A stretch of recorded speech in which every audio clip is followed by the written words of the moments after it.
whose legacy and character are more European than almost any other city in our continent. This is instantly apparent to each and every American or Chinese tourist strolling across the Charles Bridge up to Rajin Castle. That is why they come here, because amidst its medieval castles, bridges, Catholic, Protestant, Jewish, places of worship and cemeteries, Gothic cathedrals and Art Nouveau palaces, high-rise buildings made of glass and quaint streets with half-timbered houses and a hodgepodge of languages spoken in the old town, they discover the essence of what makes Europe, the greatest possible diversity in a cramped space. So if Prague is Europe in miniature, then the Charles University is like the chronicler of our European history, so rich in light and shade. I can't say whether its founder, Emperor Charles IV, thought of himself as a European.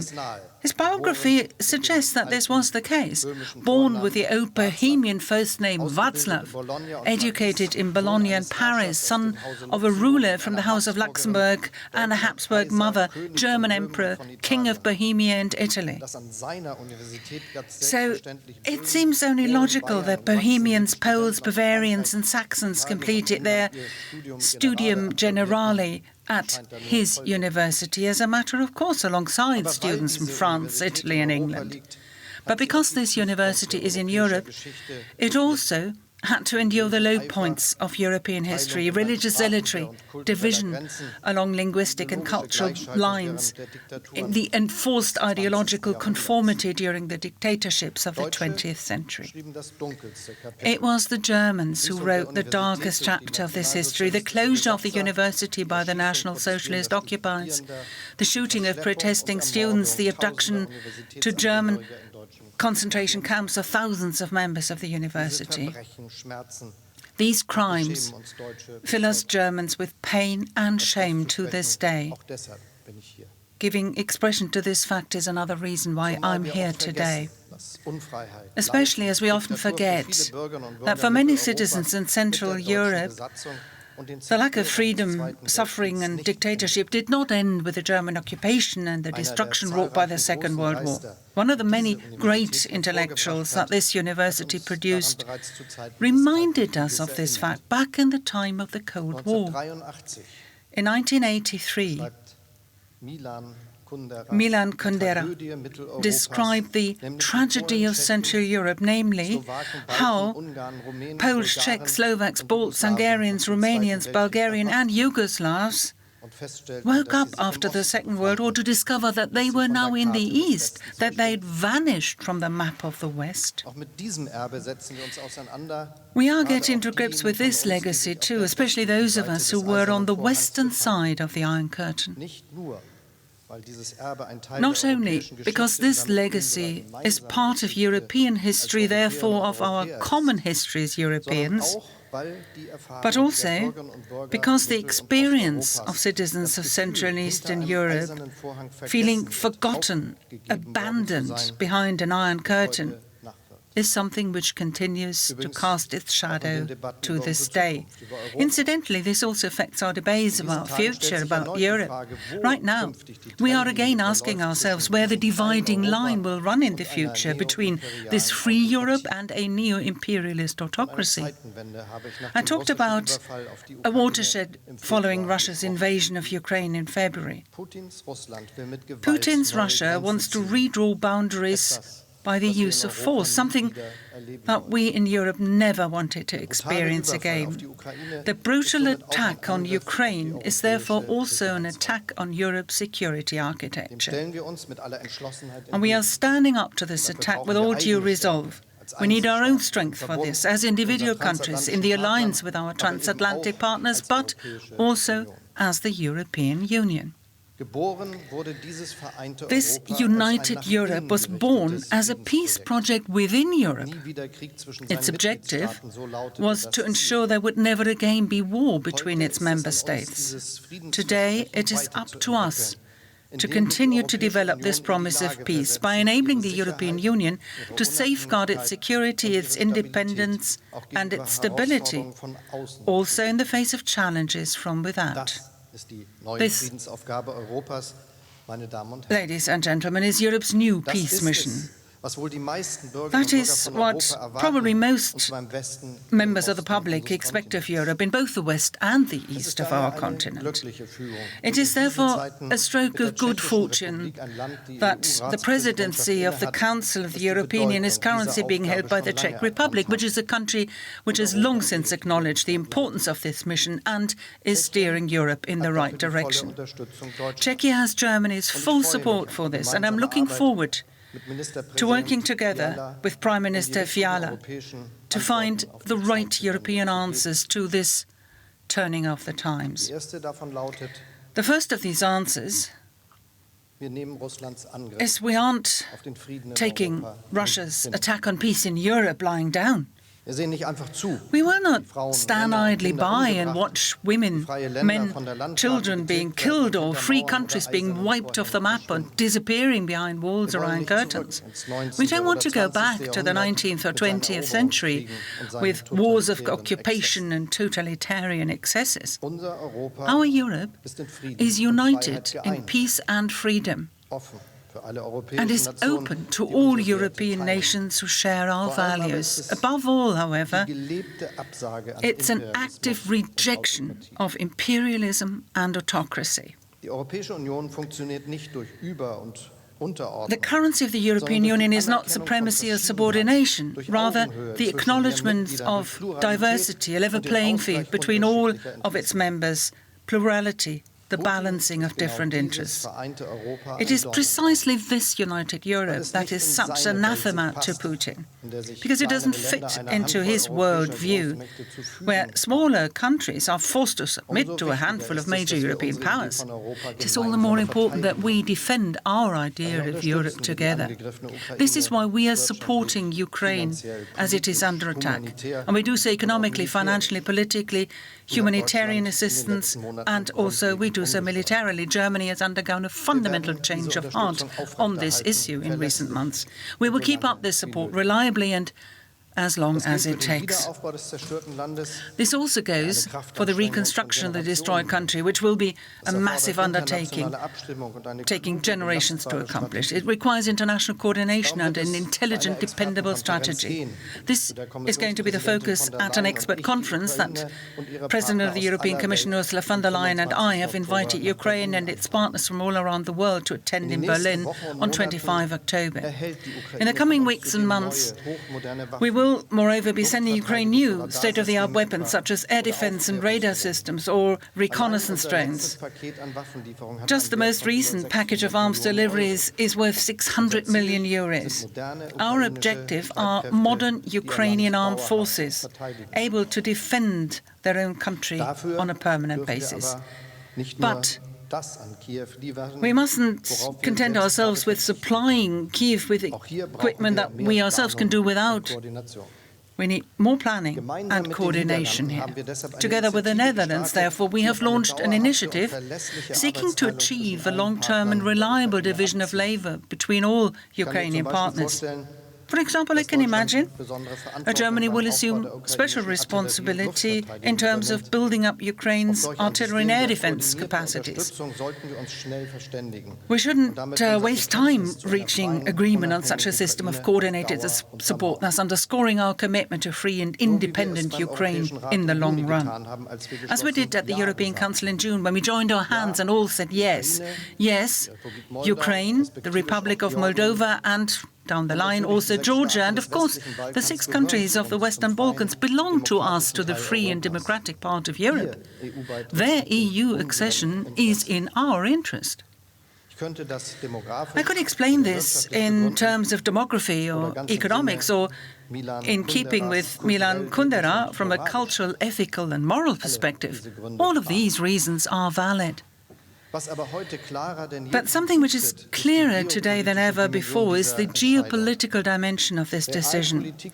Realpolitik in the 21st century does not mean putting values on the back burners and sacrificing partners on the altar of lazy compromise. Realpolitik must mean involving friends and the partners whose values we share, supporting them so that we can be strong together in global competition. And this, by the way, is how I understand Emmanuel Macron's proposal for a European political community. It goes without saying that we have the Council of Europe, the OSCE, the OECD, the Eastern Partnership, the European Economic Area and NATO. All of these are important forums in which we Europeans are cooperating closely, even beyond the borders of the EU. What is, however, lacking is a regular exchange at the political level, a forum in which we, heads of state and government of the EU and of our European partners, meet once or twice a year to discuss the key issues which affect the continent as a whole, such as security, energy, the climate or connectivity. Such a grouping, and it's important for me to emphasize this, is not supposed to be an alternative to the upcoming EU enlargement. After all, we have given our word to the accession candidates, and in the case of the countries of the Western Balkans, that was almost 20 years ago. And these words must finally be followed by action. In recent years, many people have rightly called for a stronger, more sovereign and geopolitical European Union. For a union which is aware of its place in the history and geography of the continent and acts strongly and cohesively all over the world. The historic decisions taken in the past months have brought us closer to this goal. We have imposed far-reaching sanctions on Putin's Russia with unprecedented resolve and speed. Circumventing the typical controversies of the past, we've taken in millions of women, men and children from Ukraine seeking refuge here with us.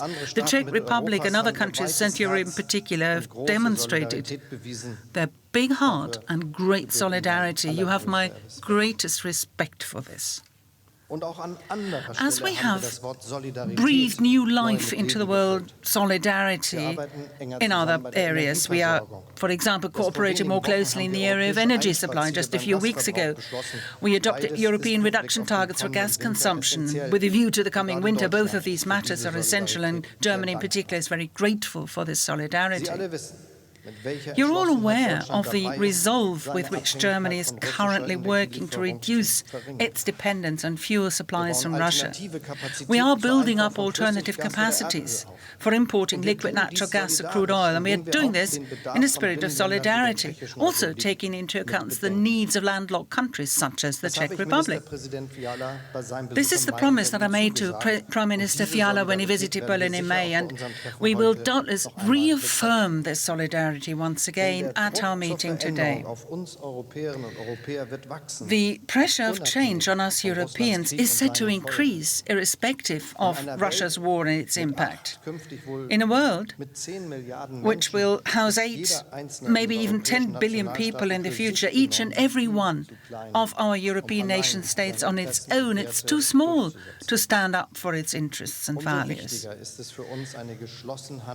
Having a European Union acting as one is therefore far more important.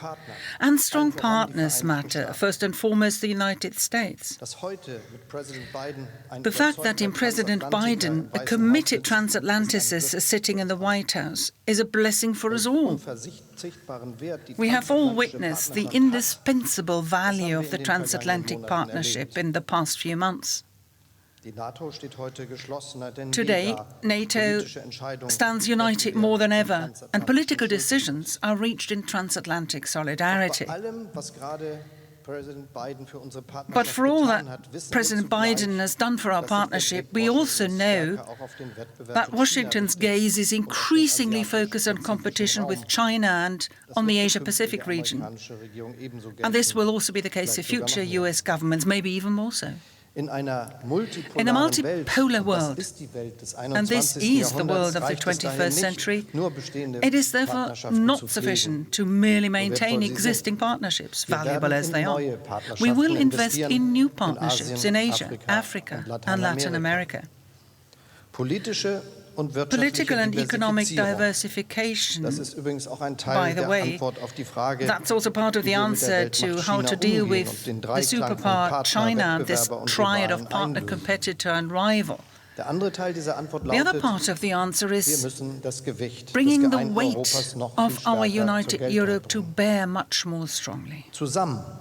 Together, we have the best possible chance to help shape the 21st century in our sense, in the European sense, as a European Union of 27, 30 or 37 countries with more than 500 million free and equal citizens, with the largest single market in the world, with leading research institutions, with innovative companies, stable democracies, social services, and public infrastructure of a kind unparalleled anywhere else in the world.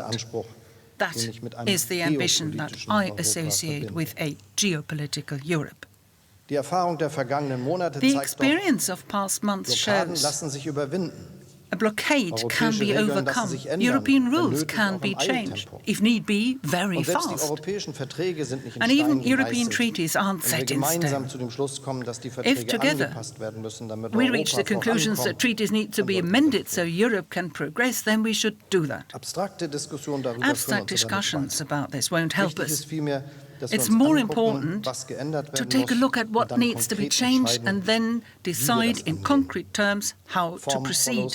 Form follows function. This motto of modern architecture must also be taken to heart in the European political agenda as a matter of urgency. It's only natural, to my mind, that Germany must deliver proposals here as well. So that is another reason why I'm here, in the capital of the presidency of the Council of the European Union, to present to you and our friends in Europe some of my ideas regarding the future of our union. These are ideas, mind you, offers, food for thought, not ready-made German solutions. I believe that Germany's responsibility for Europe lies in working with our neighbours to arrive at solutions and reaching decisions together. I don't want an EU of exclusive clubs or departments. What I want is an EU with members all enjoying equal rights. And let me add emphatically, the EU continuing to grow eastward is a win-win situation. Germany is a country at the heart of the continent, will do everything in its power to bring together East and West, North and South in Europe. And with this in mind, I would like to share the following 4 thoughts with you as well. Firstly, I'm committed to the enlargement of the European Union to include the countries of the Western Balkans and Ukraine and Moldova and down the line even Georgia. An EU with 30 or 36 member states, however, will look different from today's union. That goes without saying. The centre of Europe is moving to the east. One might say, taking a leaf out of Karl Schloegel's The Historian's book.